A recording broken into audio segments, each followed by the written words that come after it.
Yeah,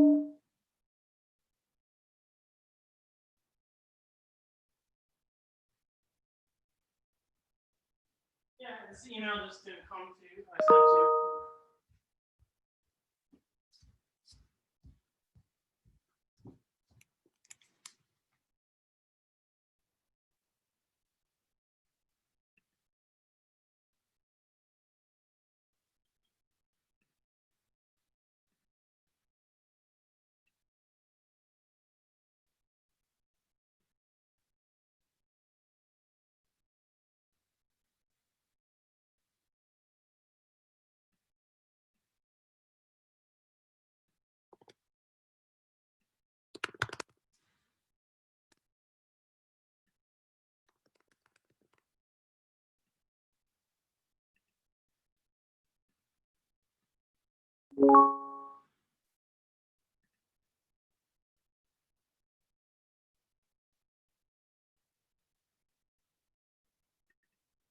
Record.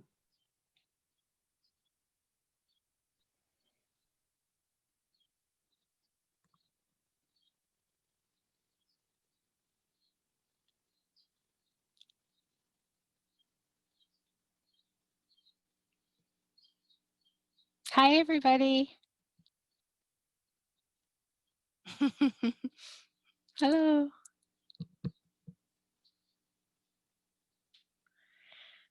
Ah.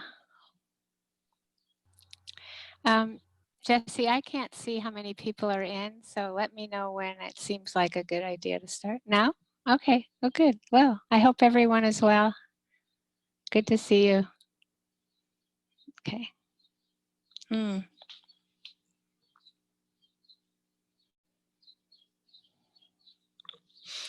In one of Krishnamurti's journals, he described what he thought to be the best way to look at what meditation really is. And he said it was like just to be vulnerable. Now just imagine that meditation is just to be vulnerable, just to be sensitive. Like that new green leaf that was born yesterday to face rain, wind, darkness, and light. And reminding us all that we take birth into this extraordinary, vulnerable body. It's like each sense door is so sensitive. The sensitivities, the Buddha called the 6 sense doors. They're open, like the eye has a hole in it, the ear has a hole in it, the skin has holes in it. The mind door, the heart mind is a huge hole, the biggest one of all. It's boundless, the nose, the mouth. We don't usually get taught the level of vulnerability that we're born into.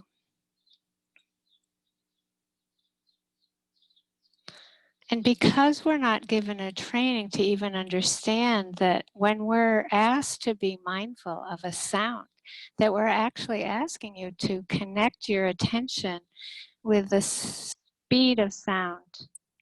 We're actually asking you to connect your attention with it and to receive it, receive the vibration texture, and then to sustain the attention with the speed of sound and to notice the sound disappear,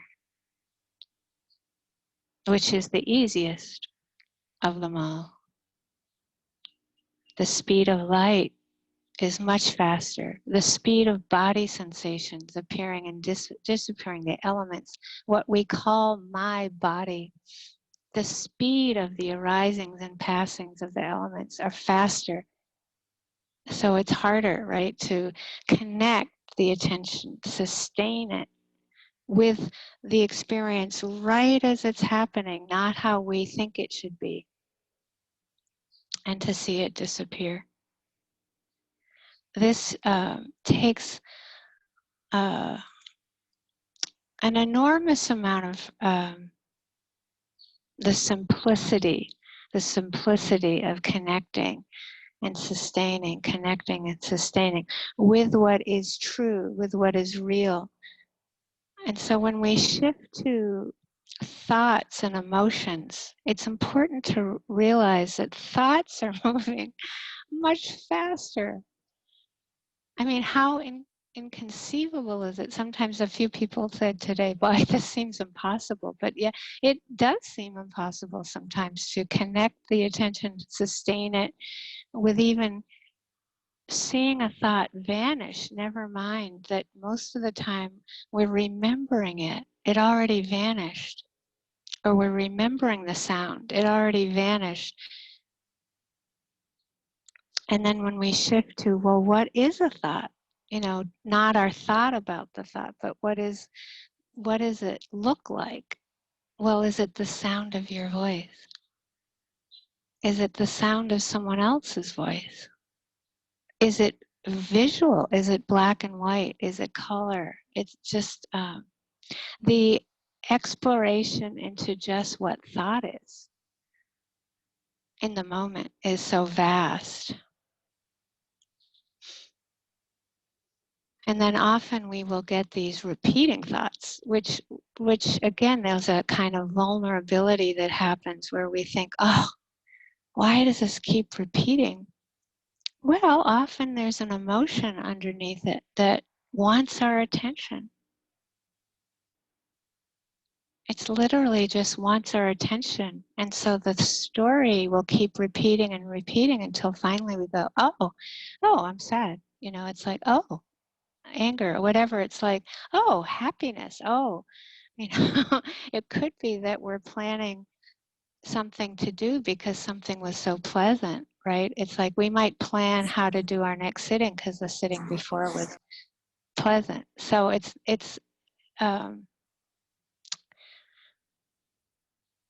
the realization of the lack of training we had when we were young to understand this vulnerability, the six sense doors, and that anything can happen at any moment, at any of the sense doors, a smell, a taste, a touch, a thought, a body sensation, a sound, a thought, you know, this, that we really never know what's going to happen next.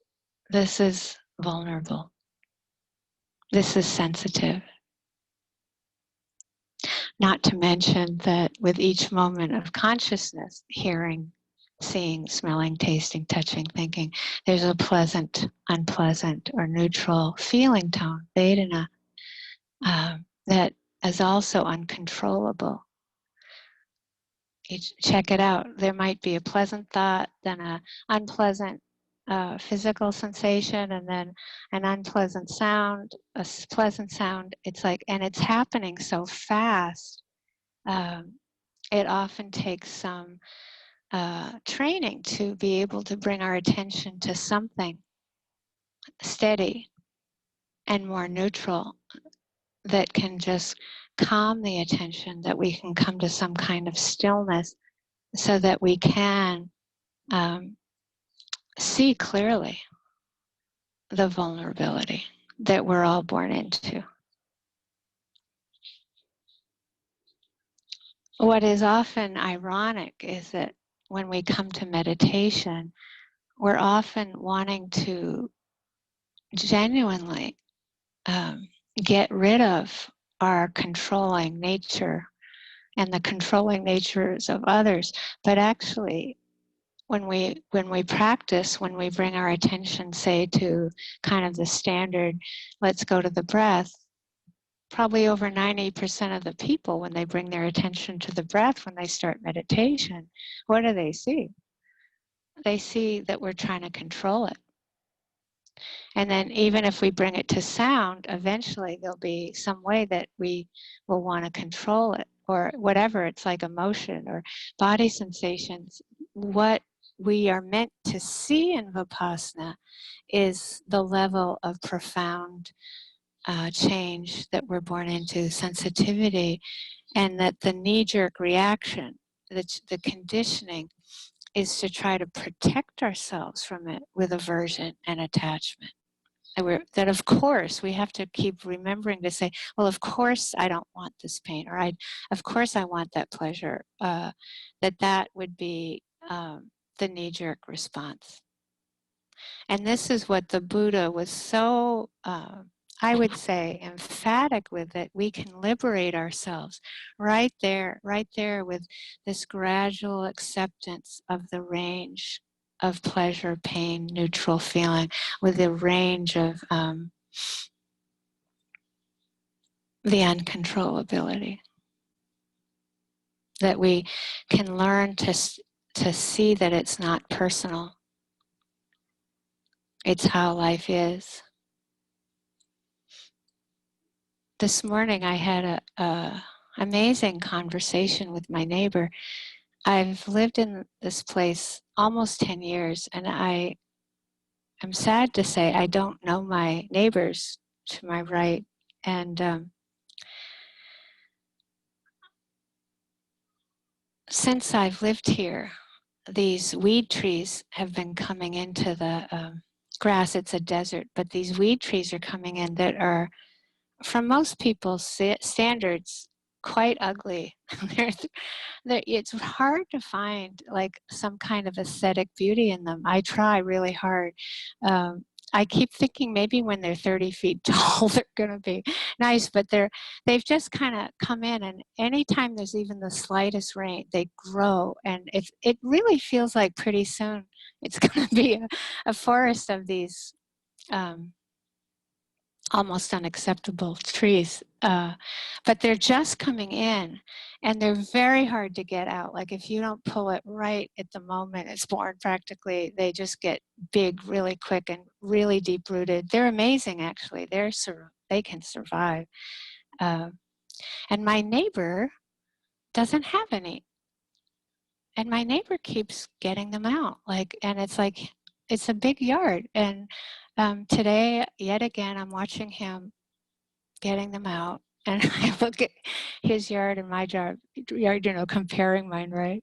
And I haven't talked to him, but it's great. He's down by the road where I'm walking, and I had the most wonderful conversation with him, because I found out kind of where we live, my yard and his yard are pretty free of these weed trees compared to other yards, and he had sheep for 10 years. It's amazing, out in the desert for 10 years there. And he used to put them on the yard that I live at. The neighbors, the people that own the yard that I live in now, had him bring the sheep over. And his wife doesn't want him to have the sheep anymore, even though he does. So it was quite interesting to just see how there's this whole ecosystem that has happened in both of our yards that I had no idea about. And I've really,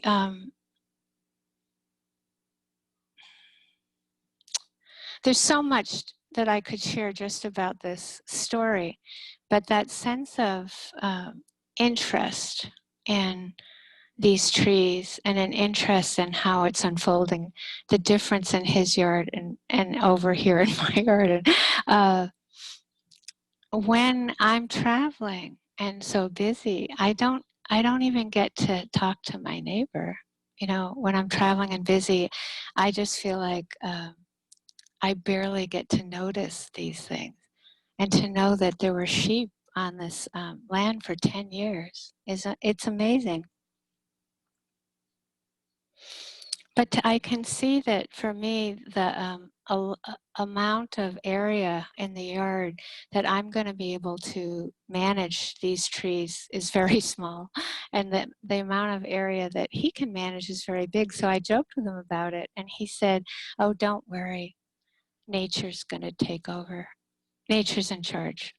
These trees are going to come into my yard." I'm just kind of, he said, "I'm actually home. I'm not working. I'm bored. I just want something to do, and I'm enjoying it." So again, it's like the differences in how our lives are. And it was so beautiful when he said, "Oh, Michele, Nature's going to take it over. It's okay. The sheep are gone.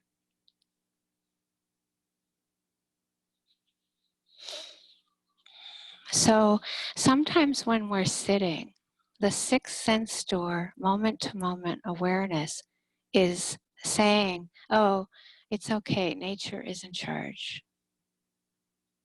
Let me just see what will happen, right? Let me just see what's really happening at the sixth sense doors, moment to moment, without any agenda or any expectation or any idea of what good practice is. Just letting it all go, letting all these ideas go, just to be vulnerable, just letting it flow. And whether you're walking or sitting or eating, see how long you can maintain that with some humor. It might be 3 seconds, it might be 5 seconds, but often you'll find that you just are coming back from thinking. You didn't see that you lost the flow of sixth sense door, and you didn't see that you missed the thought. You just find you come back, and it takes a lot of resilience and humor to just jump back in that flow and know that you're going to get lost in thought. You know you will. And think about how much courage that takes to be willing to get lost, to be willing moment by moment to go into the unknown. And this is something if we know that's what's happening, if we know how much courage this takes, if we understand that each moment is new, it really is. It's like, I'm not making it up. The Buddha didn't make it up. It's like each moment at one of the sense doors arises and passes. Awareness with something will arise and pass. It's that impermanent and fleeting. And to just see, oh, how long can I just be with that flow, get lost in thought, be with that flow, get lost in thought? Or sometimes we might get, whoa, a lot of aversion will come up and we didn't even see it, or attachment, or a karmic knot, or whatever. It's like, whoa, you just keep flowing with this process, keep flowing with this process.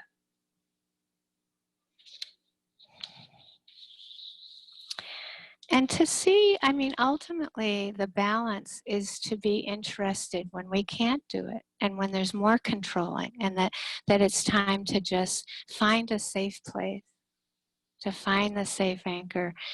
And it could be that we just keep coming back to sound. Or if we're sitting and we really can't be with something, stand up. Be with seeing. I often am with seeing bottom of my feet, seeing bottom of my feet. It's like, you just step on the brake. There's this fast stream of life happening, and you just slow it down, step on the brake. And in fact, you start discovering through this practice I'm describing as that thinking is actually stepping on the brake. Getting lost in thought is stepping on the brake. There's all kinds of ways we slow down how quickly things are happening, and that's okay, that we get interested. Don't take my word for this, that we get interested in this process.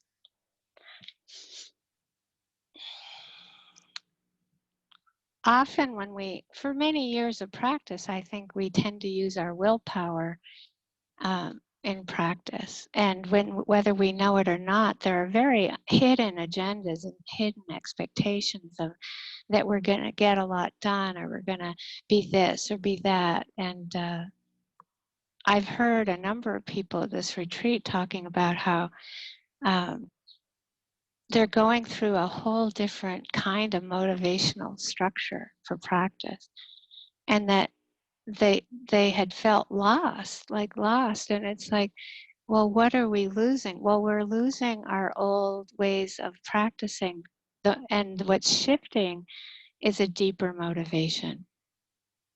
So maybe we sat and walked and sat and walked and sat and walked, but it was to get something or to get rid of something, even if we didn't know it. And then it might start to dawn on us that maybe we're learning how to just be, to just be vulnerable, to just be sensitive. And that we're learning to get a relationship with a lot of aspects of life we weren't interested in. That we start to see that, oh, maybe I actually don't have to get rid of anger. Maybe I can get a relationship with it. See, the motivation will start to shift and shift. But usually when our motivation is shifting from just pure willpower to just pure being, being with whatever is there, being with whatever is there, it'll feel like we lose our compass a bit. And it will take a lot of reassurance that we'll find the new motivation.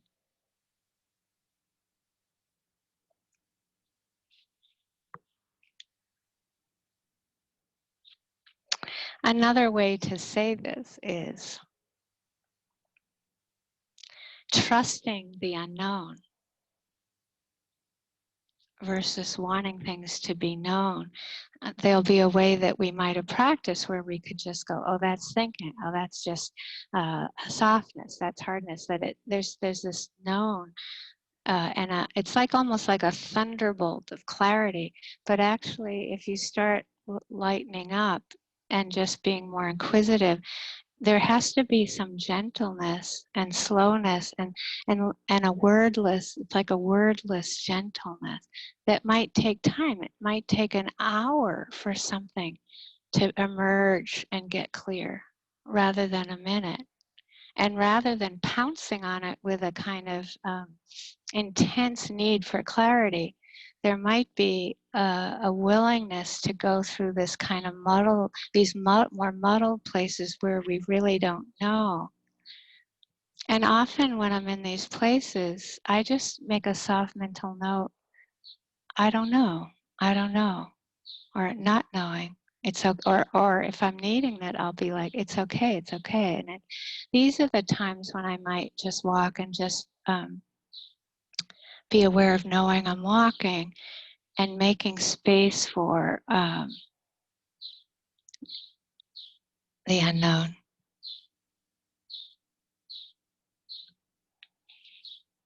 So for some people, and this is kind of addressing the people who might be going through these places, it might seem like we're being lazy, or not working hard enough, and that like we should be maybe make the practice a certain way, make it more clear, make it how it used to be, rather than again just letting it just be as it is. Just letting it be as it is. Letting it be as it is. So there's a difference between pushing and lazy and actually being there. You're present, you're there, but you're not imposing an agenda on what's there. Or on a deep level, you're not imposing a memory from even 5 minutes ago of how it should be. Or 5 years ago, 5 minutes ago. It's like the past is imaginary. 3 seconds ago is imaginary. And 3 seconds from now is imaginary.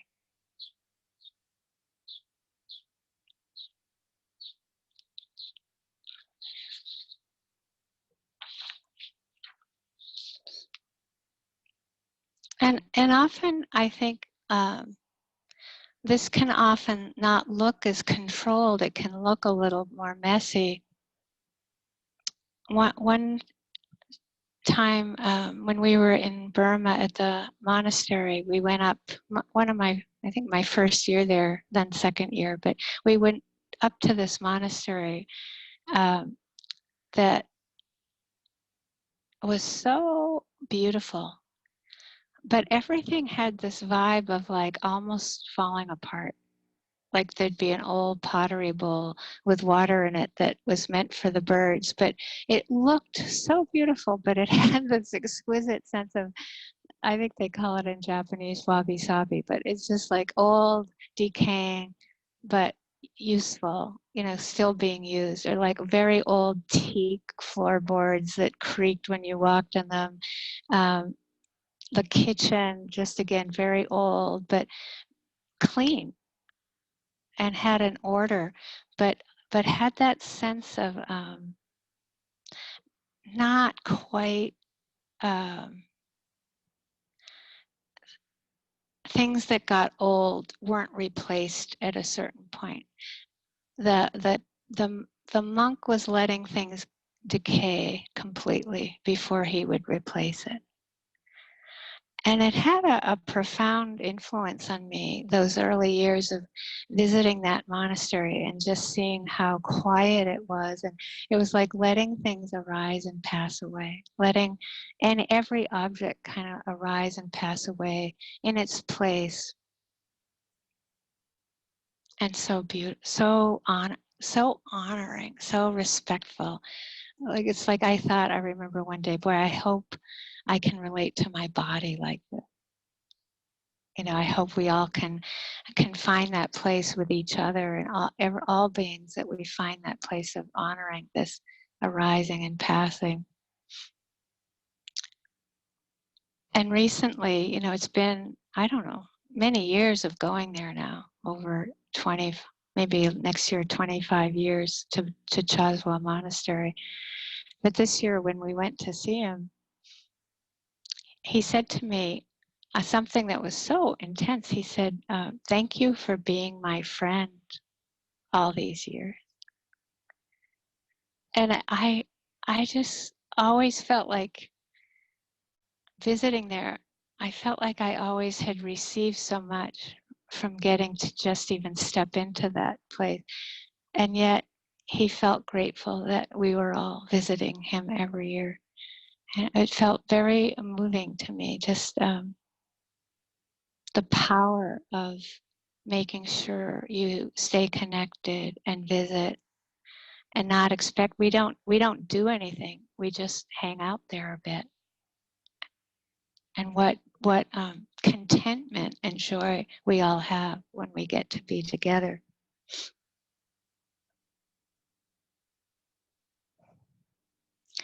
Sometimes I think if you practice a long time and you get to taste these places of very deep contentment, like they might not last that long, but that there's this equanimity, this unconditional acceptance of how things are. And you can be vulnerable for a long time, and you can be interested in controlling. You can be interested in aversion, interested in attachment. And it's so wonderful. And it disappears, right? It's impermanent. And I love that place of where you can feel the equanimity going down, the energy going down. And what you usually notice is that for maybe a half an hour, you haven't had aversion to some pain in the body, that it comes back and you have, well, it's been there and you've been fine with it. And then suddenly there's aversion to it. There's a kind of bittersweet quality to that loss. But if you can appreciate that, it gives us such a sense of honoring uncontrollability. You can see how clearly it's so impersonal. It's unbelievably impersonal. It's just the factors of awakening, of calm, concentration, energy, equanimity, interest. They just are in flux, not personal. So it's not my equanimity. It's not my contentment. It's not my awareness.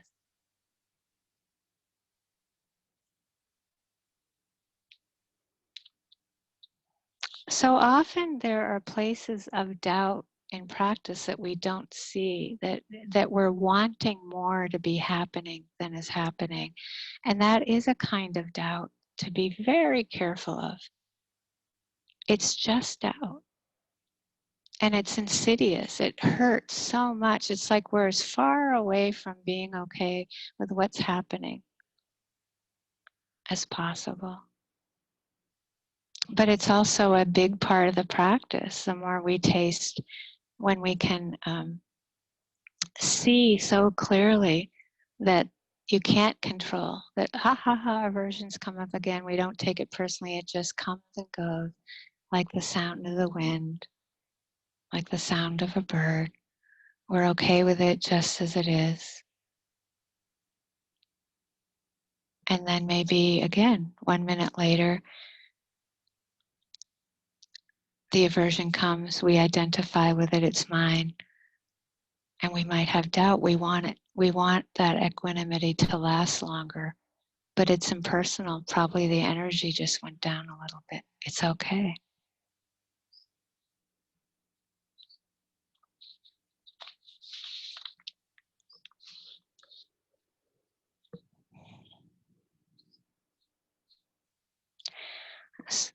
When I was young, sort of since conception, it felt that being vulnerable was not okay. Like it was so unacceptable. And I think my father was so afraid of it that he would want to crush it, you know, just get rid of it as soon as possible in me. It's like I represented that to him. And so my conditioning is to think of it as weak and a defeat to to um, to just embody or be. And it's been such a good teaching for me. To this practice has been just like gradually knowing that vulnerability is the truth, and that we don't have to be afraid of it. It's the very moment I walked into my first interview with Sayadaw U Pandita, it was like, wow. He said, Vipassana is knowing anything can happen. And the strength, that's where the strength comes from, being connected with that truth.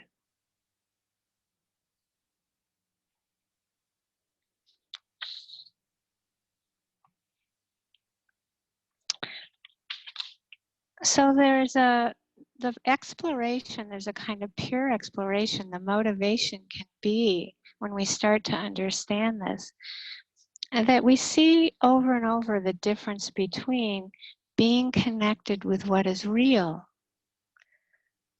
and being consumed by a defense. And that the practice is also being interested when we get consumed by a defense. It's usually just like, it's my attachment. It becomes my fear. It's like there's a shift from the pure exploration to the defense. And we swing back and forth between these places and get more and more of a relationship with the defense, more and more of a understanding of how to work with them so that we need them less. It's revelatory.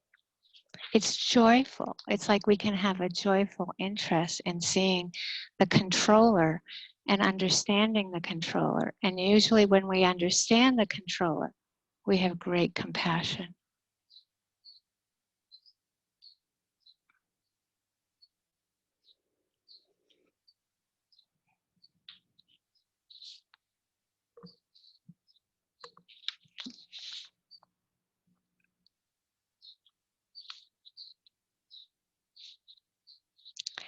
And part of I think the joy in practice, I've mentioned this, I'm not going to go into it that much, but just again, to remember that we can be interested in the seemingly mundane, but it's just that, you know, when we have a blind spot with an insect that we don't see it, or we have a blind spot with an animal, or we have a blind spot with maybe boredom, it's like we're going to have these blind spots with other people too. It's like anything that we don't have a relationship with in ourselves, we also don't have a relationship with others. And that exclusivity, that cutting off and cutting off and cutting off, it's so utterly separate, and it hurts so much. So even if it's the tiniest plant, there's a place where I go for a walk almost every day where these so-called weeds that have the tiniest, most beautiful flowers. Some are like white stars, some are magenta, feathery things, but they're so small. And they seem like you're supposed to walk over them, right? They're not grass, but they're in with the grass. And the last month or two of being home, because again, I'm home, I'm not flying here and there, I've just seen this abundance of these so-called weeds that are just spectacular, really. Just like boredom spectacular.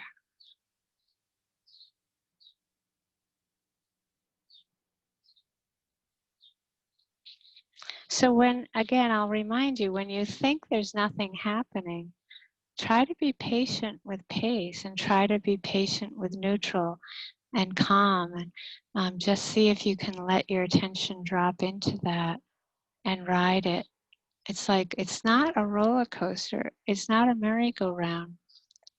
It's like a little quiet little boat ride without a motor. You know, it's very soft, very gentle. It's developing a taste for what we call mundane.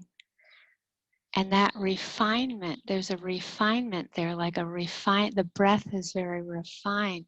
When you go through these boredom places and dull places, the attention will start to get as refined as what's appearing. And this is a never-ending process where you might think you've seen everything or heard everything, but actually if you go through these boring places and dull places or confused places, you'll find that you might come up from the other side of it or inside of it into a whole new landscape that's more refined, but very interesting.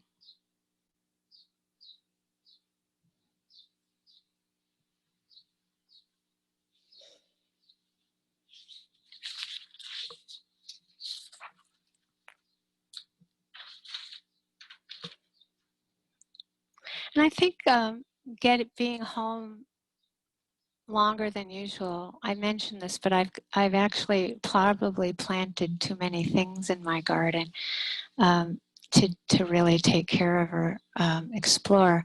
But I've seen it as an experiment, and it's taught me so much more about birth and death and not being able to control. And some plants are doing really well. The night before last, I had these 4 ephedra plants and 1 astragalus, a whole bunch of different kind of herbs that I'm interested in but never had time to grow. And I've been nursing these plants. I can't tell you, I come out many times a day where I check them, and I just love them so much. And I decided to move them to a sunnier spot because I thought they weren't maybe doing so well. And in one night, they're gone. Like something ate them. Like, not just like the roots are gone, everything's gone. And it's just so interesting. It's like I was like, so I think I'm still in shock. Like, wow. It's not that I've had many plants go, but these are the ones I'm attached to, right? These are the ones I've put so much energy into. And there's that teaching, right?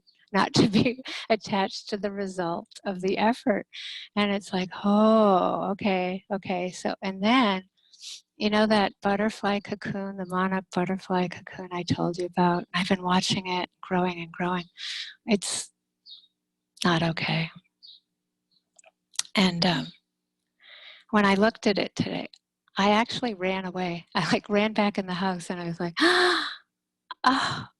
And I just thought, wow, you really couldn't be with that. Like, this wasn't like, wow, that's sad. It was more like I ran and then I realized, oh, there's one of my karmic knots. And it's just like when I was 5 months in the womb, my mother was drinking 2/5 of alcohol a day. You know, it's like I had fetal alcohol syndrome. It's like she really didn't want to live. And I almost died at 5 months. And I looked at the cocoon and I couldn't handle it. I couldn't handle that it would die before it was a butterfly. So I've been going out and just taking pictures and sending it metta, and it's so healing. I remember when my mom died when I was young, I already was taking refuge in some of the old Chinese poets, exiled Chinese poets. And one of them said, I'm not sure if this was Li Po, but it might have been. And he said, an early end is not fate's hurry. An early end is not fate's hurry.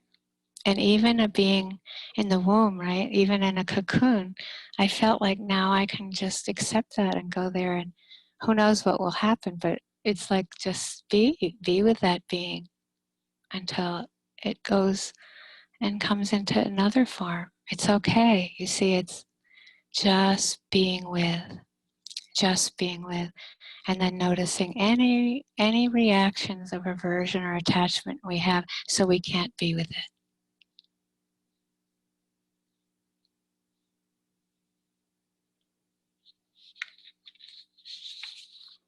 This is what allows us to be with the birth and death of a moment, the birth and death of a difficult emotion, the birth and death of a loved one, the birth and death of a planet, a civilization. It's like getting that sense of acceptance.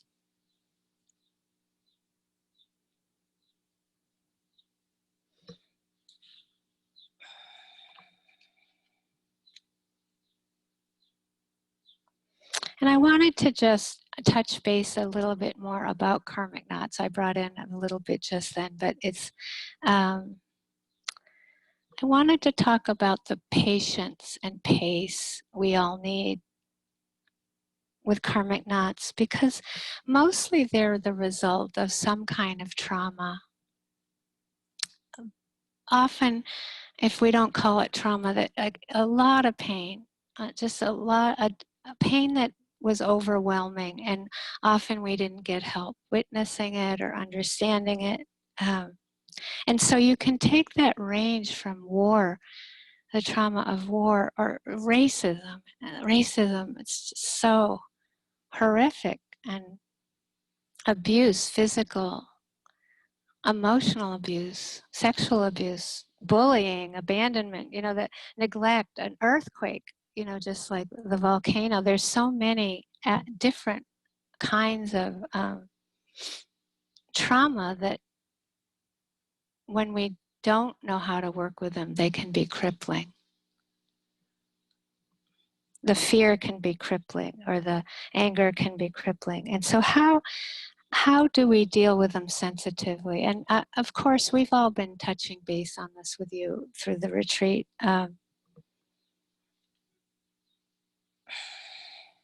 But I guess I just want to mention that whenever we say this is still happening, the word still, it's still coming up, it's still happening.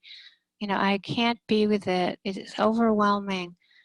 There's usually some kind of karmic knot, or something very difficult. And we will often have a lot of poisonous disdain towards ourselves, a lot of self-blame or doubt that we can't be with it, self-hatred.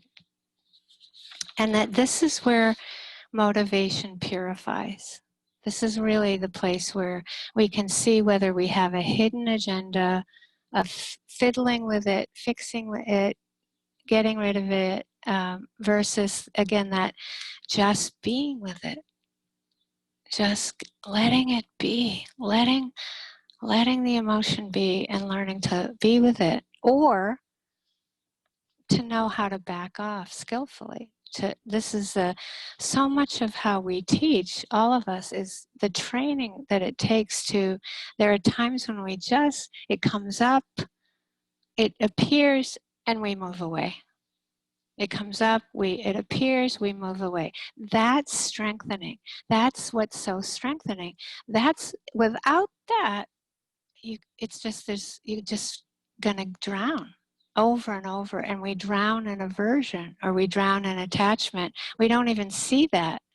It just gets so difficult to see clearly because we're underwater.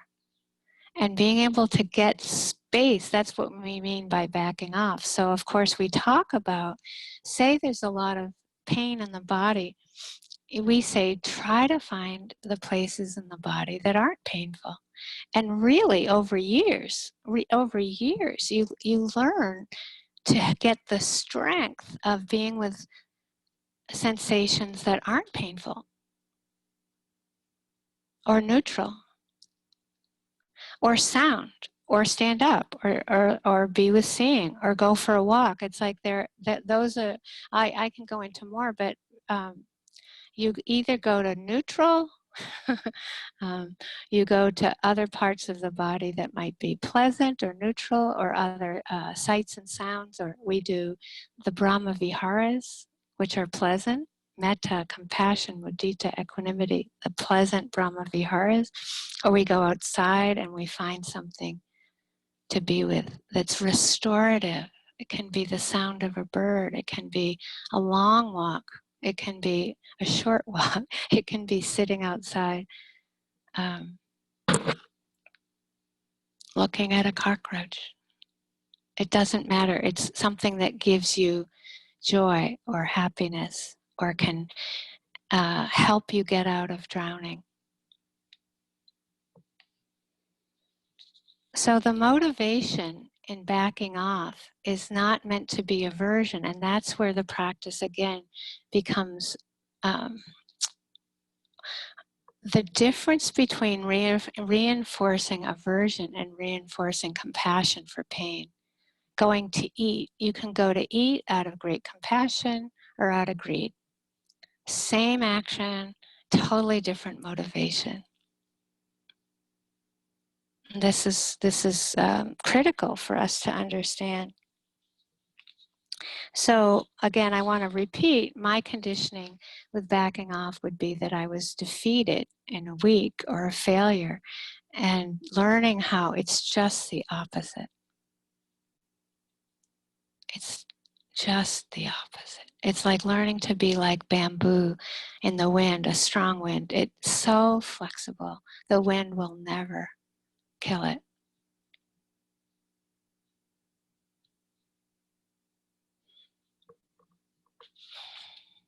And I wanted to bring up the gift of being in my neighborhood has been that there are many feral cats, and I decided to take this mother cat. I didn't know she was a mother cat. She was just a 3-month-old starving cat that had 2 daughters. And seeing the level of fear they live in almost all the time, it's like so crippling for them. It's such a world of terror. And this one daughter is the shyest, the most afraid of me. And over the years, when I go to feed her, she will stare at me like a real piercing stare to my, very deepest heart. She stares at me to make sure that not only am I going to close the screen door, I have to close the glass sliding door. Not only that, when I have accomplished that, she wants me to be that, she wants to be that safe. She stares at me until I walk away. she won't let me even be there. And watching her, even if I'm doing the dishes for many years, I had to disappear. That was only when she felt safe. And after a few years of this, I would go out and I'd say, "Oh, you're still afraid." And I would hear myself say the word I teach, right? I say, "Oh, it was so painful." I'd be like, "Oh, I'm not accepting her fear. It would be so painful." And I would go, "Oh, I'm sorry." It was so much fun to watch me accepting that level of fear, and how long. The mother cat, for example, I'm very close to. She lets me pet her, we hang out, but she would never let me pick her up after almost 10 years. But she's been able to move quicker. But this one daughter, about 6, when I got home from Burma, we had a whole new breakthrough. And at 10 o'clock at night, it has to be very late at night, I can stand outside very still, and she'll come over and she'll walk around the bottom of my legs. And then eventually she let herself touch my leg, and then she runs as fast as she can to this little scratching cradle she has, and she just scratches wildly. Like, she gets so overstimulated, she goes crazy scratching, and then she looks over at me, and that's it. Like, that was a while. But now, I just want to say, last night, this cat went around my legs, and then she looked up at me, and then she went around, and halfway around, when she wasn't looking, I pet her. just once, from the top of her head down through all the way to the end of her tail. And she made eye contact. She ran to the scratching board, scratch wildly. But this is like huge, right? It's such a huge accomplishment. But then I want to say to all of you, that's how we are. That's how we are with our karmic knots and with each other's karmic knots. You know, it's like we just think, well, why does that person still keep doing that, right? It's like we can see very clearly, you know, they could not do that. But it's like, but people are thinking that about us, you know? It's so vulnerable. Our karmic knots are the most vulnerable. So to remember that when we have repeating thought patterns that we're getting sick of or tired of, often it's an emotion underneath it that's wanting our attention. Karmic knots want our attention. And so they can often have to get very insistent to the point of like maybe our karmic knot, maybe our system is so shut down, our body just aches and it hurts so much and we're so cut off and isolated. But it's like we have to get practice long enough to even notice that maybe our body's trying to tell us something. And it takes time to be interested because we're so afraid. So when we even get a glimpse of like whatever it is, maybe it's rage or anger and there's a repeating thought pattern, but it's a karmic knot and we're afraid of it. And we get just a few seconds of going, oh, anger. It can still feel like it's mine. It might be the personal story. We go from the personal to the impersonal with trauma. We go from maybe denial. We go through denial of the story. We go through that process. It usually becomes my fear or my loneliness or whatever it is to the impersonal. When we can feel it mindfully and have a lot of compassion, that process, then it's just like, oh, it's simply fear. It's okay. It's simply whatever. It's okay. And when we can do that, then we can help somebody else with a karmic knot.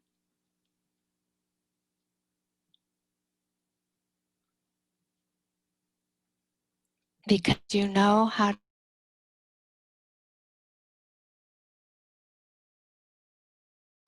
to be that delicate.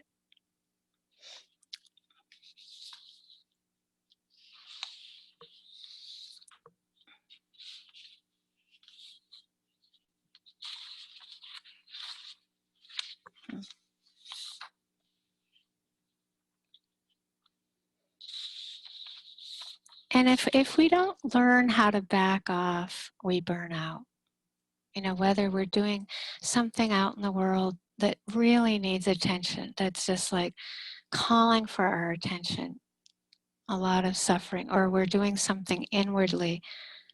If we're motivated, I just, you know, summing up by trying to get rid of it versus love, you know, the strength of love, the unconditional love, love infused by wisdom, metta, the strength of compassion, the caring about pain, but infused with wisdom, and the appreciative joy, the just appreciating joy, gratitude for pleasure and beauty, infused with wisdom, because we know if we're attached to joy, we can't be grateful. We just want more. And that deep, unconditional acceptance of how things are, just as they are, without conditions, allows us to be free, peaceful, and act from that place.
I just wanted to say that it just feels like such a beautiful thing we're all doing together. You know, it's like to pull off a silent retreat at home. All of us, so many of us in all parts of the world, and learn together, explore together how to liberate ourselves in this context in such hard times is wonderful and moving, very inspiring.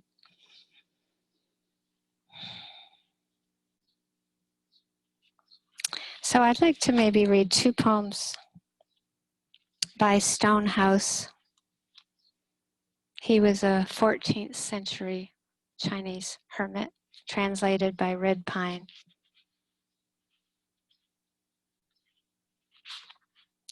This first one I'm reading because often it's just the encouragement to know that often it's one sense door we learn how to be connected with, sustain the attention with, and to relax the attention with, and to learn wisdom with.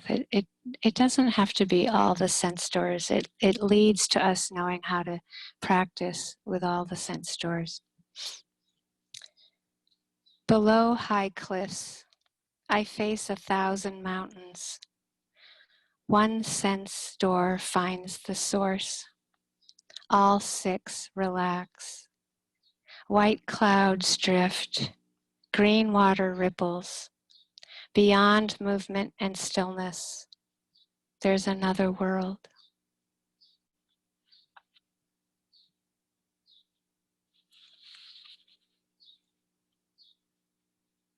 And lastly, I've never treasured thoughts of success.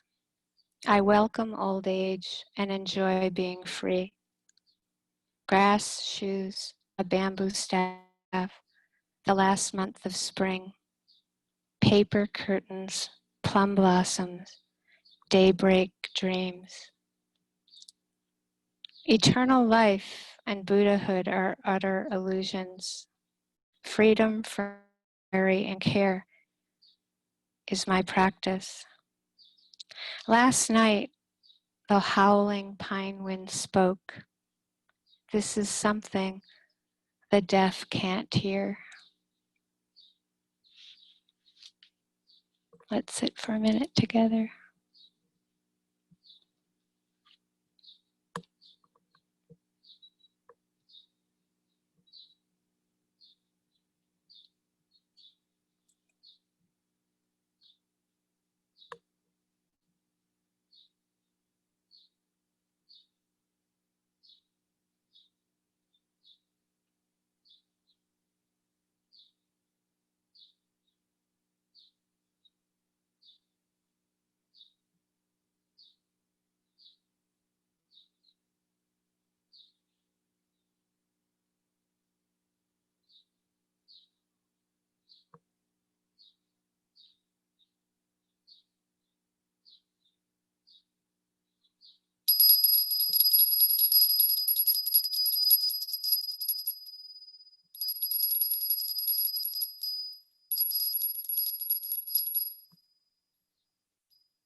So it's time for walking or whatever you do at this time, and then the chanting, metta, sit. Take care.